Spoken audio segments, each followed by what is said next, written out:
위대한 개츠비. 여름밤 내내 이웃집에서 들려오는 음악 소리가 끊이지 않았습니다.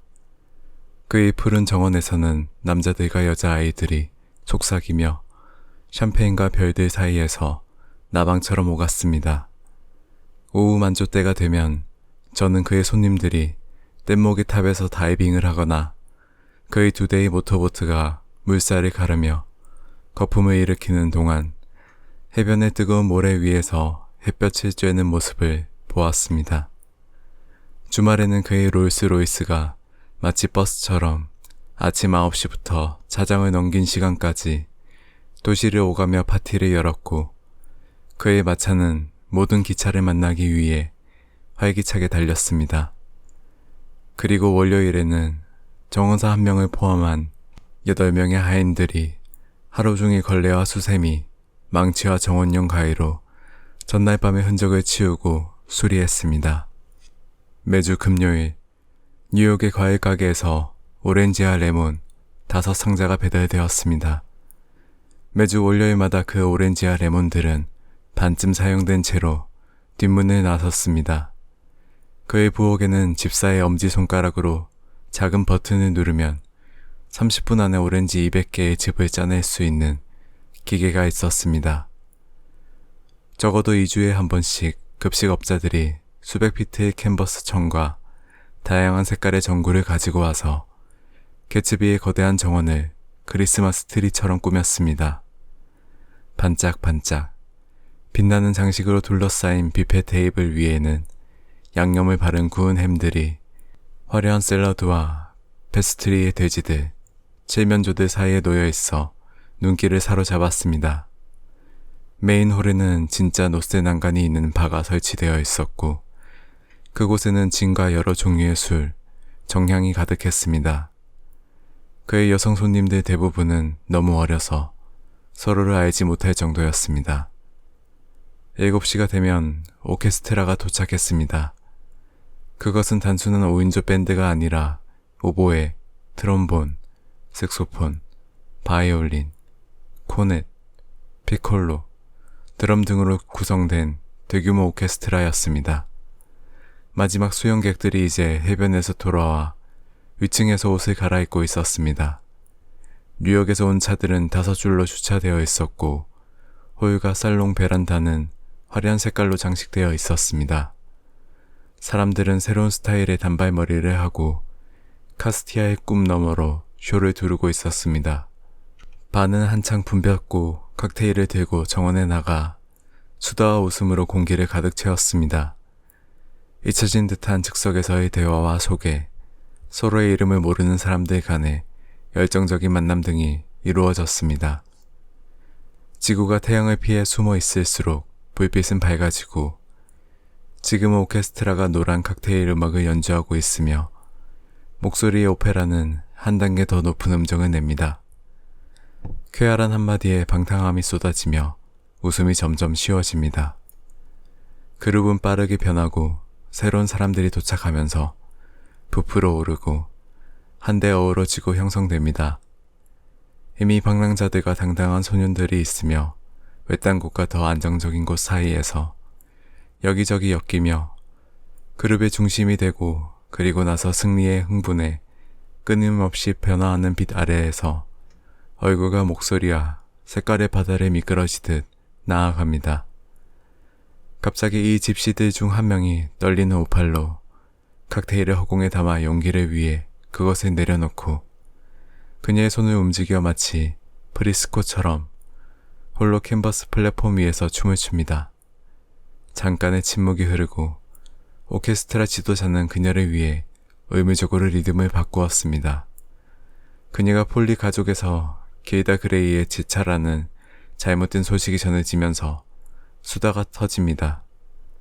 파티가 시작되었습니다. 저는 개츠비의 집에 간 첫날 밤, 제가 실제로 초대를 받은 몇 안 되는 손님 중 한 명이었다고 생각합니다. 사람들은 초대를 받지 않고도 그냥 그곳에 갔습니다. 그들은 자동차를 타고 롱아일랜드로 갔고, 어쩌다 보니 개츠비의 집 앞에 오게 되었습니다.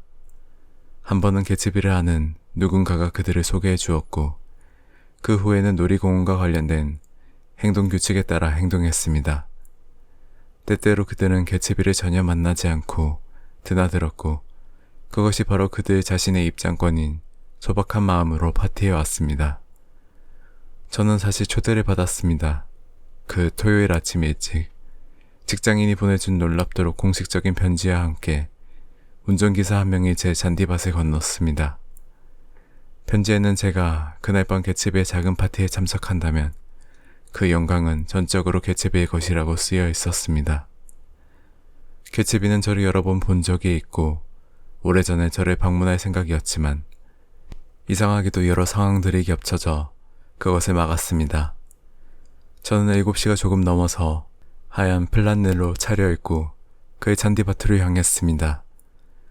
둥근 열차 안에서 눈치챈 얼굴들이 여기저기 있었지만 잘 모르는 사람들의 소용돌이 속에서 다소 불편한 마음으로 돌아다녔습니다.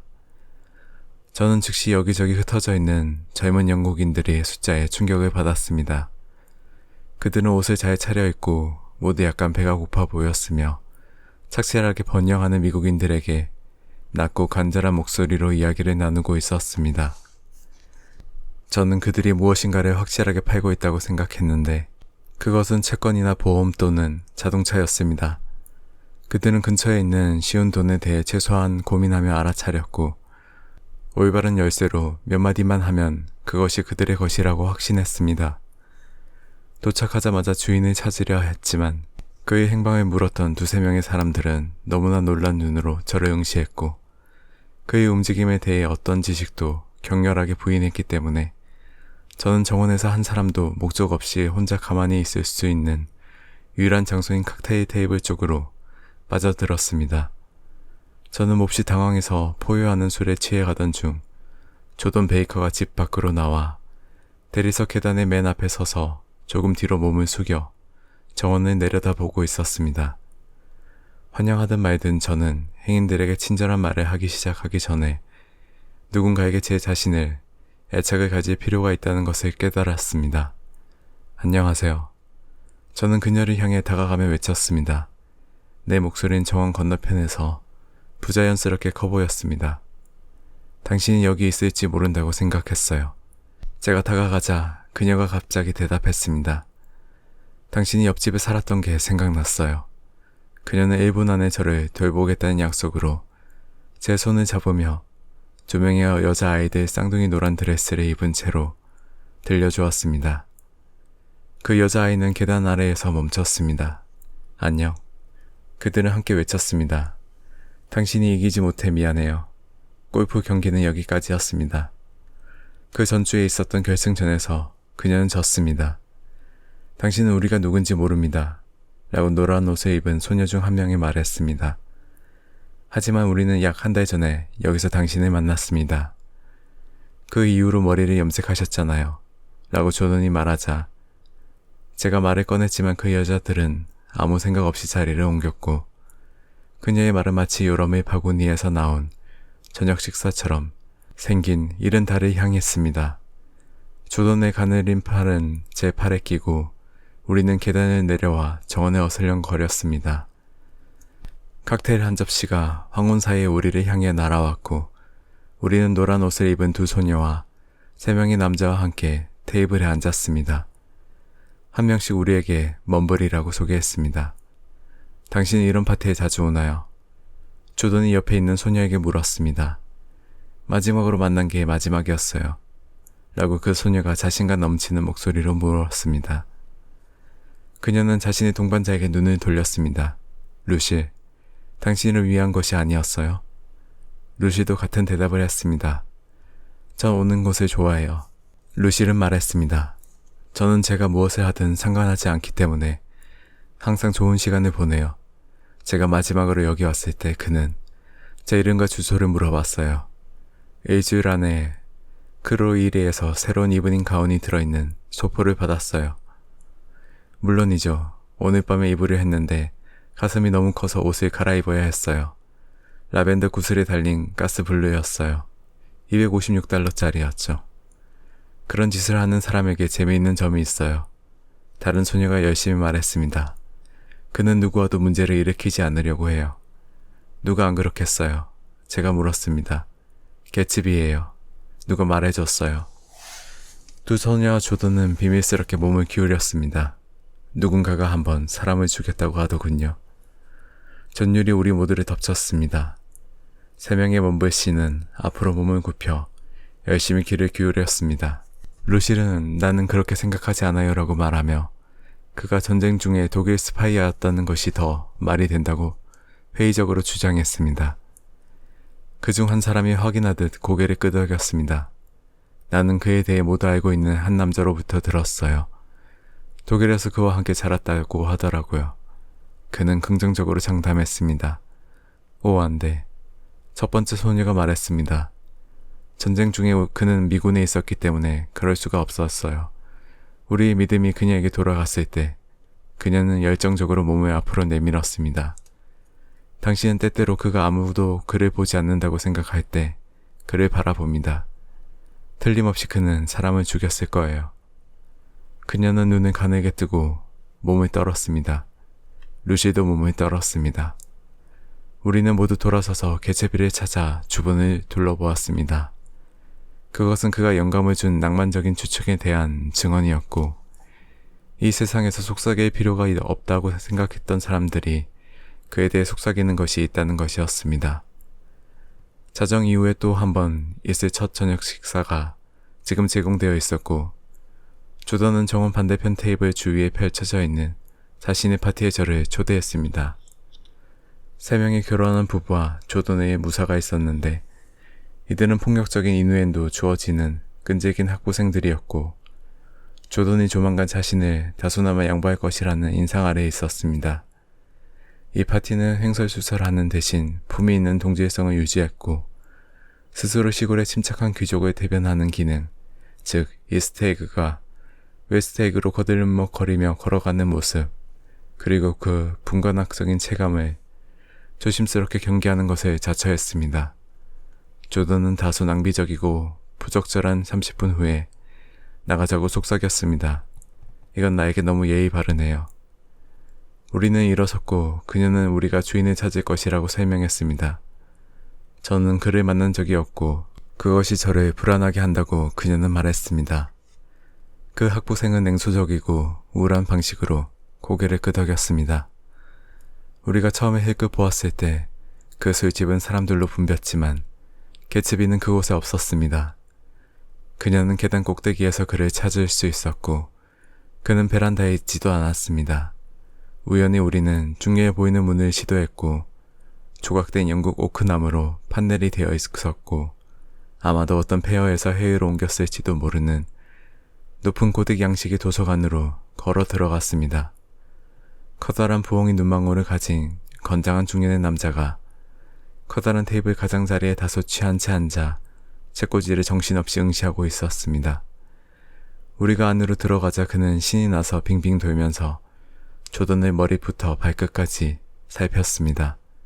어때요? 라고 그는 충동적으로 물었습니다. 뭐가요?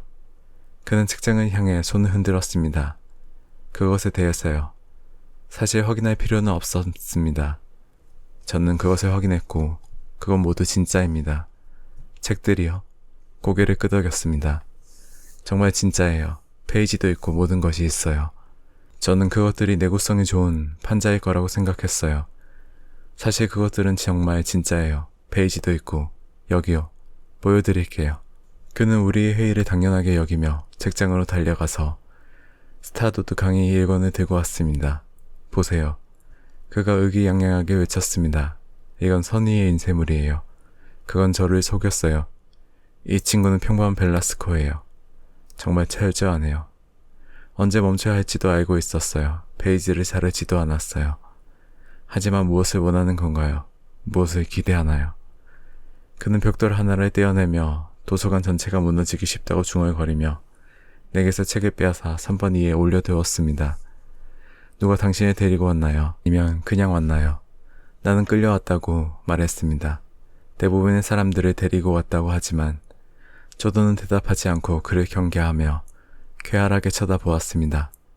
저는 루스벨트라는 이름의 여성이 데리고 왔어요. 그가 계속 말했습니다. 클라우트 루스벨트 부인, 그녀를 아시나요? 저는 어젯밤 어딘가에서 그녀를 만났습니다. 저는 지금 약 일주일 동안 술에 취해 있었고 도서관에 앉아있는 것이 잠을 깨울지도 모른다고 생각했습니다. 효과가 있나요? 약간 그런 것 같아요. 아직은 알 수가 없지만 전 여기 온 지 1시간밖에 안 됐어요. 제가 그 책들에 대해서 말씀드렸나요? 진짜 책들이에요. 진짜예요. 말해줬잖아요. 우리는 그와 진지하게 악수를 하고 다시 야외로 갔습니다. 정원의 화폭 위에는 지금 춤을 추고 있었습니다. 영원한 은혜 없는 원안에서 어린 소녀들은 뒤로 밀어내는 노인들, 그리고 서로를 거북하게, 유행에 맞게, 그리고 구석에 가두는 우울한 커플들, 그리고 수많은 싱글 소녀들이 개별적으로 춤을 추거나 트랩의 부담을 잠시나마 덜어주기도 했습니다. 자정이 되자 웃음소리가 높아졌습니다.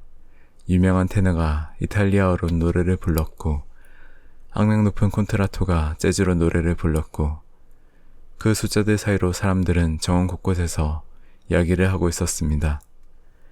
행복하고 공허한 웃음소리가 여름 하늘을 향해 터져 나왔습니다. 노란 옷을 입은 소녀들은 무대 쌍둥이 한 쌍의 의상을 입고 아기 연기를 했고 샴페인이 손가락 볼보다 큰 잔에 제공되었습니다. 달은 더 높이 떠올랐고 소리 속에 떠있는 것은 은색 비닐로 된 삼각형이었고 잔디밭에 있는 벤조의 딱딱하고 작은 물방울에 약간 떨렸습니다. 저는 아직 조던 베이커와 함께 있었습니다. 우리는 제 나이 또래의 남자와 사선 도발에도 주체할 수 없는 웃음에 굴복한 시끄러운 여자아이와 함께 테이블에 앉아 있었습니다. 저는 지금 제 자신을 즐기고 있었습니다. 저는 샴페인을 손가락으로 2잔을 마셨는데 제 눈앞에서 장면이 중요하고 기본적이고 심오한 것으로 바뀌었습니다.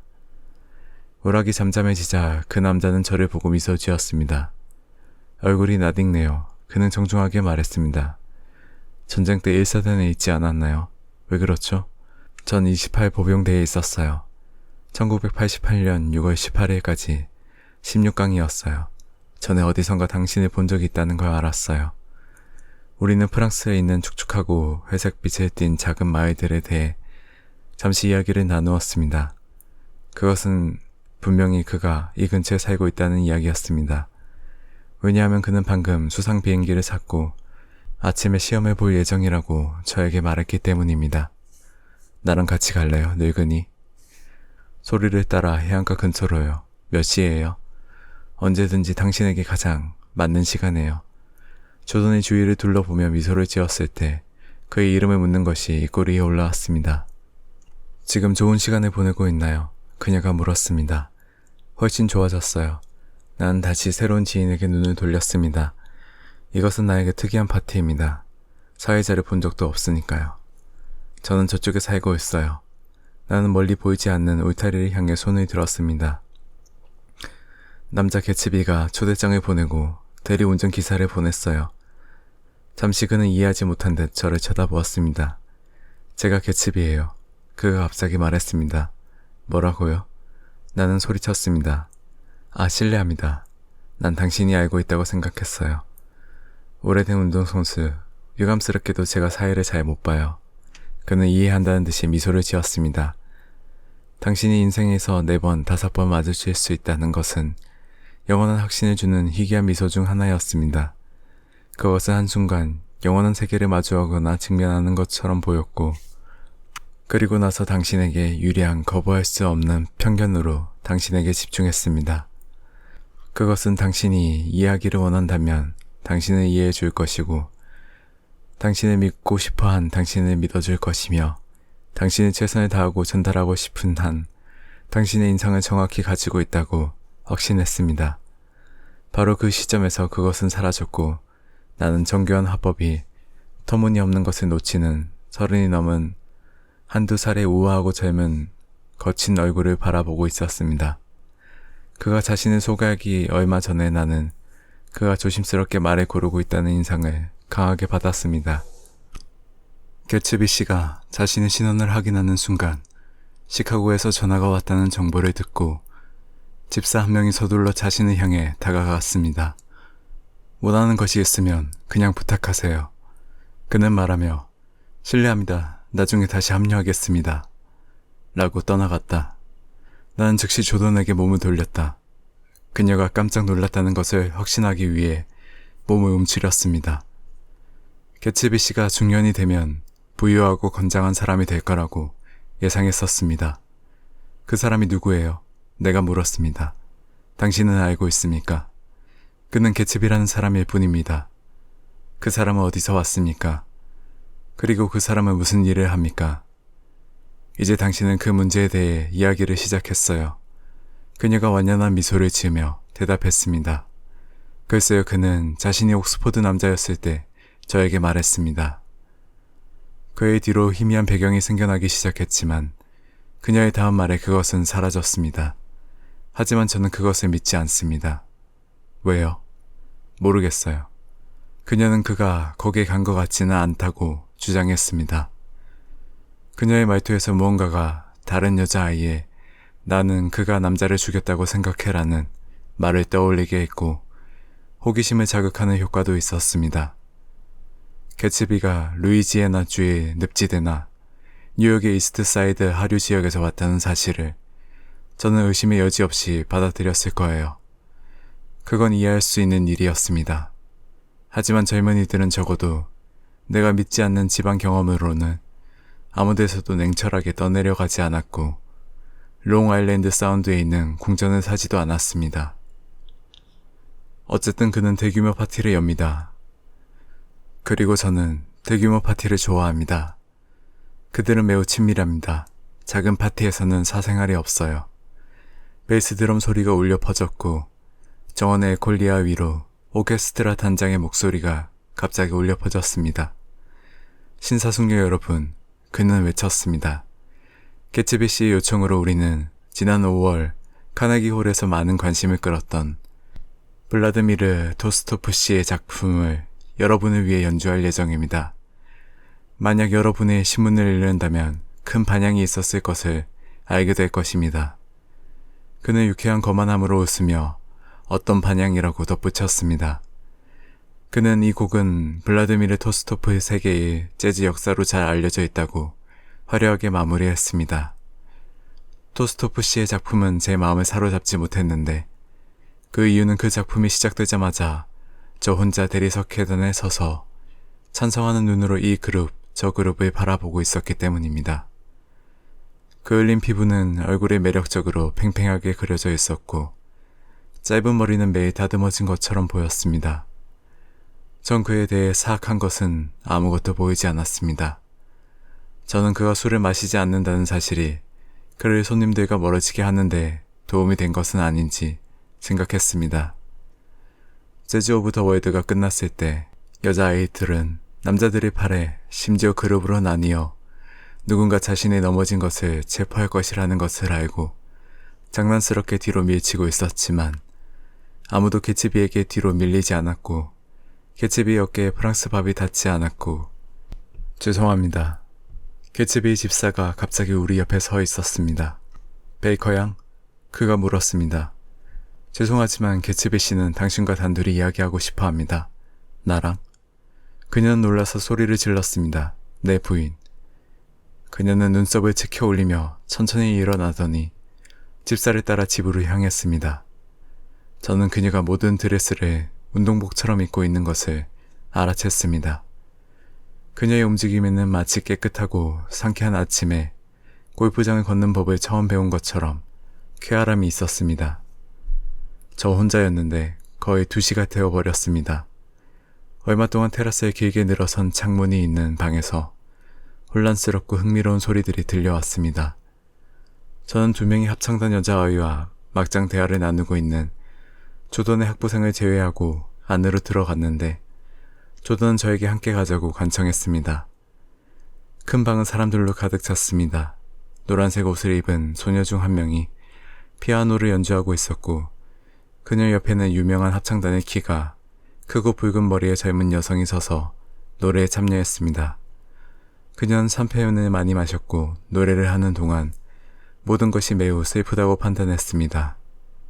그녀는 노래가 잠시 멈출 때마다 숨을 헐떡이고 울음을 터뜨린 다음 떨리는 소프라노로 다시 가사를 시작했습니다. 눈물은 그녀의 뺨을 타고 흘러내렸지만 그들이 그녀의 짙은 구슬로 된 속눈썹과 접촉했을 때 그들은 하늘색을 가장하고 느린 검은색 강가를 입고 있는 남은 길을 추구했습니다. 그녀는 얼굴에 있는 음표를 부르라는 유머러스한 제안을 했고 그녀는 두 손을 토하고 의자에 주저앉아 깊은 빈잠에 빠졌습니다. 그녀는 남편이라고 말하는 남자와 싸웠어요. 라고 내 팔꿈치에 앉은 소녀가 말했습니다. 주위를 둘러보았습니다. 지금 남아있는 대부분의 여성들은 자신들이 남편이라고 알려진 남성들과 싸우고 있었습니다. 심지어 조던의 일행인 이스테그 출신의 4인조마저 의견 충돌로 인해 패배하고 말았습니다. 한 남성은 호기심 어린 강도로 젊은 여배우에게 이야기를 하고 있었는데 그의 아내는 위험있고 무관심한 태도로 상황을 비웃으려다가 완전히 분해 옆구리 공격에 의존했고 그녀는 이따금씩 성난 다이아몬드처럼 그의 옆구리에 나타나더니 약속했잖아라고 그의 귀에 대고 속삭였습니다. 집에 가는 것을 꺼리는 것은 멀리 가는 남자들에게만 국한된 것이 아니었습니다. 지금 그 홀에는 애석할 정도로 술에 취한 두 남자와 몹시 화가 난 아내들이 앉아 있었습니다. 아내들은 약간 격양된 목소리로 서로를 동정하고 있었습니다. 그는 제가 즐거운 시간을 보내고 있는 것을 볼 때마다 집에 가고 싶어 합니다. 내 인생에서 이렇게 이기적인 말을 들어본 적이 없어요. 언제나 우리가 제일 먼저 떠나요. 우리도 마찬가지입니다. 우리는 오늘 밤 거의 마지막이에요. 라고 한 남자가 수줍게 말했습니다. 오케스트라는 30분 전에 떠났습니다. 그런 아기는 믿을 수 없다는 아내들의 동의에도 불구하고 논쟁은 짧은 투쟁으로 끝났고 두 아내 모두 밤중에 발로 걷어차며 풀려났습니다. 홀에서 모자를 기다리는데 도서관 문이 열리고 조던 베이커와 개츠비가 함께 나왔습니다. 그는 그녀에게 마지막 말을 건네고 있었는데 몇 명의 사람들이 작별 인사를 하러 다가오자 태도의 열의가 갑자기 격식을 차렸습니다. 조던의 일행은 현관에서 그녀에게 조바심을 내며 전화를 걸었지만 그녀는 악수를 하려고 잠시 머뭇거렸습니다. 저는 방금 가장 놀라운 것을 들었어요. 라고 그녀가 속삭였습니다. 우리가 거기 얼마나 있었죠? 왜 그래요? 약 1시간 정도예요. 정말 놀라웠어요. 라고 그녀가 초상적으로 반복했습니다. 하지만 저는 말하지 않겠다고 맹세했고 여기서 당신을 애태우고 있어요. 그녀는 제 얼굴에서 우아하게 하품을 했습니다. 제발 저를 보러 와주세요. 전화번호부 시고니 하워드 부인의 이름으로. 그녀는 말을 할 때 서둘러 가버렸습니다. 그녀는 갈색 손은 문 앞에서 그녀의 파티에 녹아들면서 쾌활한 경례를 날렸습니다. 저는 제가 처음으로 너무 늦게까지 머물렀던 것을 창피해하면서도 개츠비의 손님들 중 마지막으로 그의 주변에 모여들어 있었습니다. 저는 제가 저녁에 일찍 개츠비를 사냥했다는 것을 설명하고 정원에서 개츠비를 알지 못한 것에 대해 사과하고 싶었습니다. 별 말씀을요. 그가 저를 열렬히 즐겼습니다. 다른 생각은 하지 마세요. 그 익숙한 표정이 제 어깨를 스치는 손만큼 친근함을 주지는 못했습니다. 그리고 우리가 내일 아침 9시에 수상 비행기를 타고 올라가는 것을 잊지 마세요. 그리고 어깨 뒤에 있는 집사에게 필라델피아가 당신과 통화하기를 원합니다, 선생님.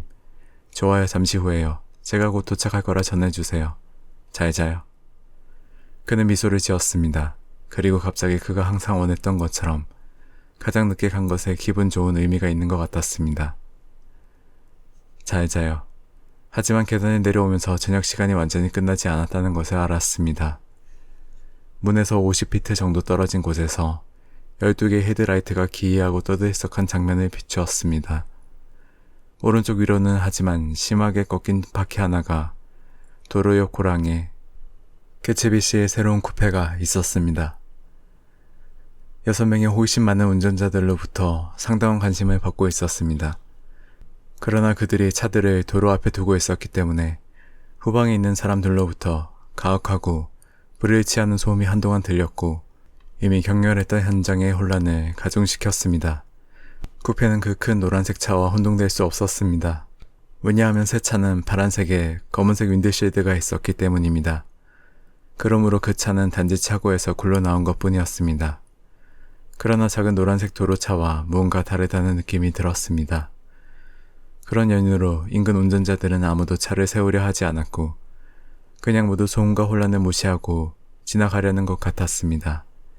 이윽고 차가 도로에서 완전히 빗나가 버린 것을 발견한 몇몇 사람들은 비명을 질렀고 그 비명은 곧 분노와 짜증으로 바뀌었습니다.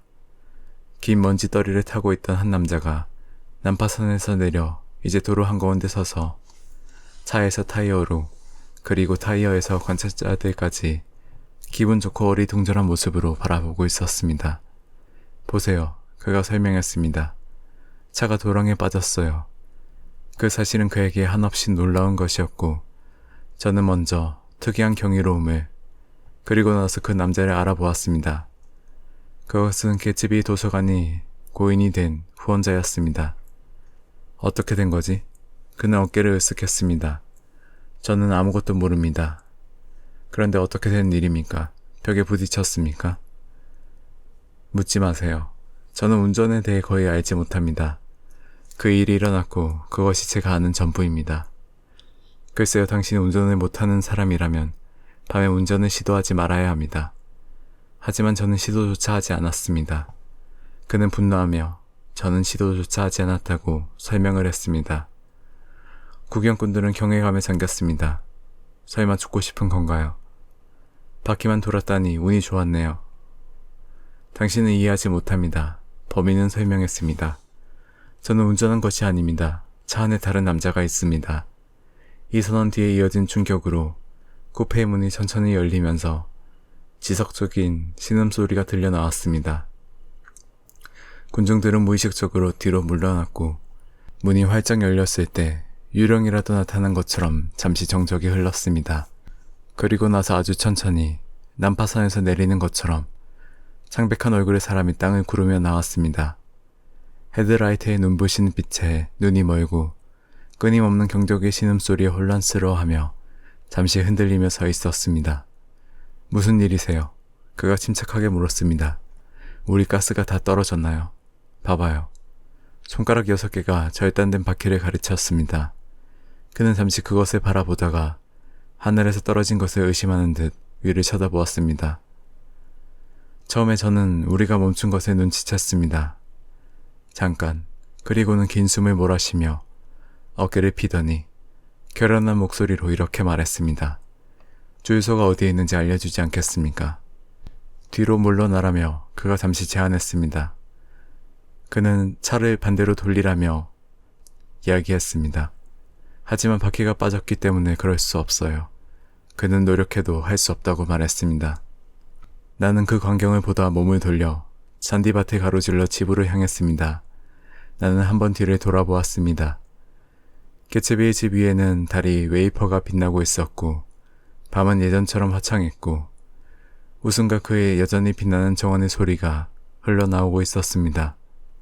창문과 큰 문에서 갑자기 공허함이 흐르는 것 같았고 현관에 서 있던 주인의 모습은 격식을 차린 작별의 몸짓으로 손을 들어 올리는 모습으로 고립되었습니다. 지금까지 쓴 글을 읽어보니 몇 주 간격으로 벌어진 3박 4일의 사건들이 모두 저를 사로잡은 것처럼 느낌이 들었습니다. 오히려 그것들은 붐비는 여름에 일어난 우연한 사건들에 불과했고 훨씬 나중까지도 저의 개인적인 일들보다 한없이 덜 신경 쓰였습니다. 저는 대부분 일을 했습니다. 이른 아침 제가 뉴욕 외곽의 하얀 오두막집을 서둘러 프로바이티 트러스트로 내려갔을 때 태양은 제 그림자를 서쪽으로 던졌습니다. 저는 다른 점원들과 젊은 채권 판매원들의 이름을 알고 있었고 그들과 함께 작은 돼지 소세지와 으깬 감자와 커피를 먹으며 어둡고 사람들로 붐비는 식당에서 점심을 먹었습니다. 심지어 저지시티에 살면서 회계부서에서 일하는 여자아이와 짧은 바람을 피우기도 했지만 그 여자아이의 오빠는 제게 비열한 눈초리를 보내기 시작했고 그래서 7월에 그녀가 휴가를 갔을 때 저는 그것을 조용히 잊어버렸습니다. 저는 주로 예일 클럽에서 저녁을 먹고 무슨 이유에서인지 하루 중 가장 우울한 행사였다가 위층으로 올라가 1시간 동안 도서관에 가서 투자와 증권을 공부했습니다. 주변에는 보통 폭도들이 몇 명 있었지만 그들은 도서관에 들어오지 않았기 때문에 일하기에 좋은 장소였습니다. 그 후 밤이 잔잔하면 저는 메디슨 애비뉴를 따라 옛 머레이힐 호텔을 지나 33번가를 따라 펜실베니아역까지 거닐었습니다. 저는 밤엔 뉴욕의 야성적이고 모험적인 느낌, 그리고 남녀와 기계가 끊임없이 깜빡이는 안절부절 못하는 느낌의 만족감을 느꼈습니다. 저는 5번가를 거닐며 사람들 속에서 낭만적인 여성들을 골라내고 몇 분 안에 제가 그들의 삶에 뛰어들게 될 것이고 아무도 그들을 알지 못하거나 받아들이지 않을 것이라고 상상하기를 좋아했습니다. 가끔 마음속으로 저는 그들을 따라 숨겨진 거리의 모퉁이에 있는 그들의 아파트로 향했고 그들은 저를 돌아보고 미소를 지었고 문을 통해 따뜻한 어둠 속으로 사라지기 전에 저를 돌아보았습니다. 마법에 걸린 도시의 황혼에서 나는 때때로 잊혀지지 않는 외로움을 느꼈고 다른 사람들, 혼자 식당에서 저녁을 먹을 시간이 될 때까지 창문 앞에서 거슬렁거리는 가난한 젊은 점원들과 황혼의 밤에 삶의 가장 가슴 아픈 순간을 낭비하는 젊은 점원들에게서 그것을 느꼈습니다. 다시 8시에 극장가로 향하는 40년대의 어두운 차선들이 가슴 깊이 5줄로 늘어서 있을 때 나는 가슴이 철렁 내려앉는 것을 느꼈습니다. 택시 안에서 형체들이 기다리다 함께 기댄 채 목소리들이 노래를 불렀고 들리지 않는 농담에서 웃음소리가 들렸고 불이 붙은 담배들이 안에서 알아들을 수 없는 원을 만들었습니다. 나 역시도 기쁨을 향해 서두르고 그들의 치밀한 흥분을 나누는 모습을 상상하며 그들의 쾌유를 빌었습니다. 저는 한동안 조던 베이커를 보지 못했고 한여름에 그녀를 다시 찾았습니다. 그녀는 골프 챔피언이었고 모든 사람들이 그녀의 이름을 알고 있었기 때문에 처음에는 그녀와 함께 장소를 가는 것을 자랑스럽게 여겼습니다. 저는 사실 사랑에 빠져 있지는 않았지만 일종의 부드러운 호기심을 느꼈습니다. 그녀가 세상을 향해 눈을 돌린 지루한 도도한 얼굴에는 무언가가 숨겨져 있었는데 대부분의 애정은 처음에는 그렇지 않았지만 결국 무언가를 숨겼습니다. 우리가 워릭에서 함께 하우스 파티를 하고 있을 때 그녀는 빌린 차에서 상의를 탈의한 채 비를 맞으며 밖으로 나갔다가 거짓말을 했었습니다. 갑자기 그날 밤 데이지 집에서 저를 피했던 그녀에 대한 이야기가 떠올랐습니다. 그녀의 첫 번째 큰 골프 대회에서 신문에 거의 다 실리는 줄이 있었는데 이것은 그녀가 준결승에서 나쁜 거짓말을 한 것으로부터 그녀의 공을 옮겼다는 것을 암시했습니다. 사건은 스캔들의 비율에 가까워졌다가 사라졌습니다. 캐디 한 명이 그의 진술을 철회했고 유일한 목격자는 그가 실수한 것 같다고 인정했습니다. 그 사건과 그 이름은 제 마음속에 함께 남아 있었습니다.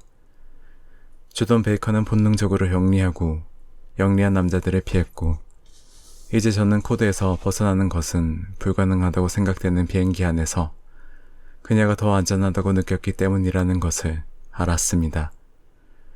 그녀는 필연적으로 정직하지 않았습니다. 그녀는 불리한 상황에 처하는 것을 견딜 수 없었고 이런 내키지 않는 마음을 감안할 때 그녀는 아마도 아주 어렸을 때부터 세상을 향해 냉철하고 무례한 미소를 유지하면서도 자신의 단단하고 쾌활한 몸의 요구를 만족시키기 위해 속임수를 쓰기 시작했을 것이라고 생각합니다. 저는 전혀 상관이 없어요. 여자의 부정직함은 독자분이 절대 깊이 비난하지 않는 것입니다. 저는 무심코 미안해했고 그리고 나서 잊어버렸어요. 우리가 차를 운전하는 것에 대해 궁금한 대화를 나눈 것은 같은 집에서 열린 파티에서였습니다. 그 이야기의 발단은 그녀가 몇몇 노동자들에게 너무 가까이 지나가서 우리의 팬더가 한 남자의 코트에 있는 버튼을 깜빡이었기 때문이에요. 당신은 썩은 운전자예요. 나는 항의했습니다. 당신은 좀 더 조심해야 하거나 아니면 전혀 운전하지 말아야 합니다. 조심해야 합니다. 아니 그렇지 않아요. 글쎄 다른 사람들은 그렇지. 그녀가 가볍게 말했습니다. 그게 무슨 상관입니까? 그들은 내 앞을 방해할 거야 라고 그녀는 주장했습니다. 사고를 내는 데는 2명이 필요합니다. 당신처럼 부주의한 사람을 만났다고 가정해보세요. 전 절대 그렇지 않았으면 좋겠어요 라고 그녀가 대답했습니다. 저는 부주의한 사람들을 싫어합니다. 그래서 당신을 좋아해요.